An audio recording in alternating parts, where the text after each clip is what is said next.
நம்ம நக்கீரன் டிவியோட தொடர்ந்து இணைந்திருக்க பெல் சிம்பிளை கிளிக் பண்ணுங்க. நாம் பார்க்கிறோம் இப்பொழுது மதவாத சக்திகள், பிரிவினைவாத சக்திகள் இந்த நாட்டை உலுக்கிக் கொண்டிருக்கின்றன. இந்த நாட்டை துண்டாட வேண்டும் என்று நினைத்துக் கொண்டிருக்கின்றன.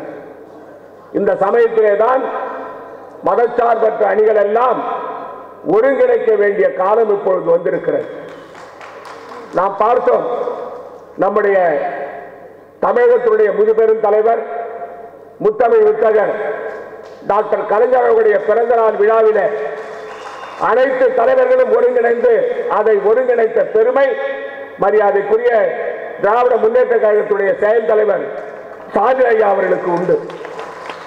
இந்தியாவில் உள்ள தலைவர்கள் அனைவரும் வந்தார்கள், தங்களுடைய கருத்துக்களை கூறினார்கள். அந்த இப்பொழுது தமிழகத்தில் இருக்கிற பாரதிய ஜனதாவுடைய சாரம் எங்களுடைய மாநிலத்துக்கு இப்பொழுது அடிக்க ஆரம்பித்திருக்கிறது.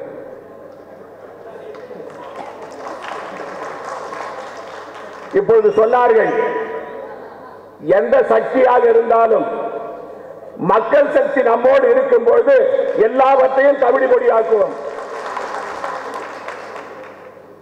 ஒரு அறிவிப்பு கொடுத்தார்கள், மாட்டிறைச்சி உண்ணக்கூடாது என்று சொன்னார்கள். முதலில் தமிழகத்தில் அதை எதிர்த்து கூக்குரல் கொடுத்த தலைவர் மரியாதைக்குரிய ஸ்டாலின் ஐயா அவர்கள். அடுத்த நிமிடம் புதுச்சேரி மாநிலத்திலிருந்து நான் எதிர்ப்பு தெரிவித்தது மட்டுமல்ல, சட்டமன்றத்திலே தீர்மானத்தை நிறைவேற்றி மத்திய அரசை எதிர்த்து அந்த தீர்மானத்தை நிறைவேற்றினோம்.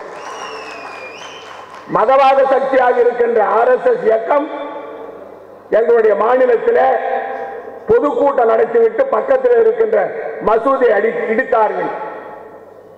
நான் முதலமைச்சராக இருந்தாலும் கூட காவல்துறை பொறுப்பாளர் என்ற முறையில் அந்த மசூதிக்கு சென்று தாக்கப்பட்ட இடத்தை பார்த்து தாக்கப்பட்டவர்களை சந்தித்து அவர்களுக்கு ஆறுதல் கூறியது மட்டுமல்ல, அந்த RSS இயக்கத்தை சேர்ந்தவர்களை உடனடியாக கைது செய்து சிறையில் அடைத்தோம். எங்களுடைய மாநிலத்தில் போராட்டம் நடத்தினார்கள் பாரதிய ஜனதா கட்சியை சேர்ந்தவர்கள். அவங்க போராட்டம் நடத்தினா 25 பேர் தான் வருவாங்க. அது ஒரு கட்சி. அந்த 25 பேர்கள் போராட்டம் நடத்தி மார்க்சிஸ்ட் கம்யூனிஸ்ட் கட்சியுடைய கொடியை எரித்தார்கள். எங்க மாநிலத்தில் ஒரு இயக்கத்தை சேர்ந்தவரை அடித்து விடலாம், ஆனால் அந்த கொடியை எரிப்பதை யாரும் பொறுத்துக் கொள்ள முடியாது. அதே போல அந்த பாரதிய ஜனதா கட்சி தொண்டர்களை சிறையில் அடைத்த உடனேயே அமைதி ஏற்பட்டது. அதற்கு பிறகு போராட்டம் நடத்துவதற்கு ஆள் தேடிக்கொண்டிருக்கிறார்கள் பாரதிய ஜனதா கட்சி. இந்த 3 நியமன உறுப்பினர்கள் பற்றி உங்களுக்கு தெரியும். இந்த புதுச்சேரி மாநிலத்தினுடைய துணைநிலை ஆளுநருடைய செயல்பாடுகளை விமர்சித்து விளக்கமாக அரசியல் ரீதியாக மட்டுமல்லாமல் சட்ட ரீதியாக அறிக்கை கொடுத்தவர் மரியாதைக்குரிய ஸ்டாலின் ஐயா அவர்கள் என்பதை இந்த தருணத்தில் கூறிக்கொள்கிறேன். இந்த நியமன உறுப்பினர்களை பற்றி இப்ப புதுச்சேரி மட்டும் இந்தியாவில் எல்லாரும் பேச ஆரம்பிக்கிறாங்க. நியமன உறுப்பினர்களை நியமிப்பதற்கு அதிகாரம் மாநில அரசுக்கு உண்டு.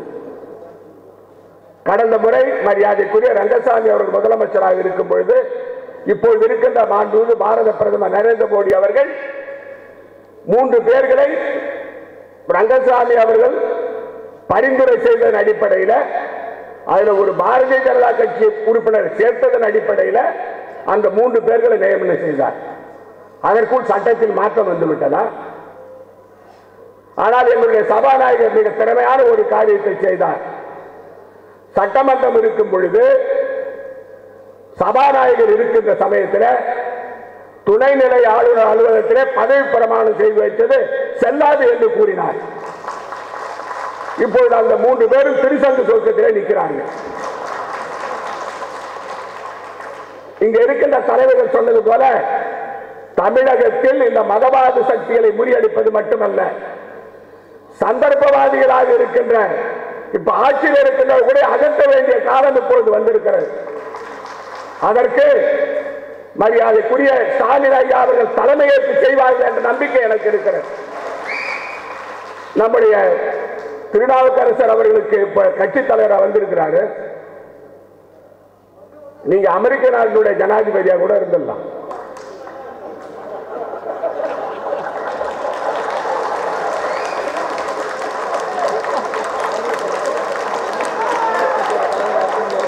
தமிழ்நாடு காங்கிரஸ் கமிட்டி தலைவரா வந்தா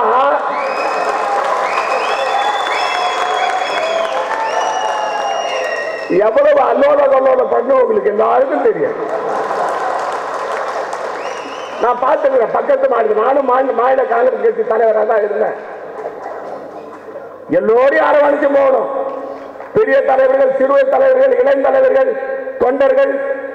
ஆனா இப்ப ஒரு வருஷமா நான் பார்க்கிறேன், அவர் எவ்வளவு திறமையோடு அனைவரையும் அரவணைத்து செல்கிறார் என்பதை என்னால் பார்க்க முடிகிறது. அதனால் தானோ என்னவோ எங்களுடைய தலைவி அன்னை சோனியா காந்தி அவர்களும் எங்களுடைய இளம் தலைவர் ராகுல் காந்தி அவர்களும் அவரை இனங்காட்டி இங்கே அனுமதி இருக்கிறார்கள்.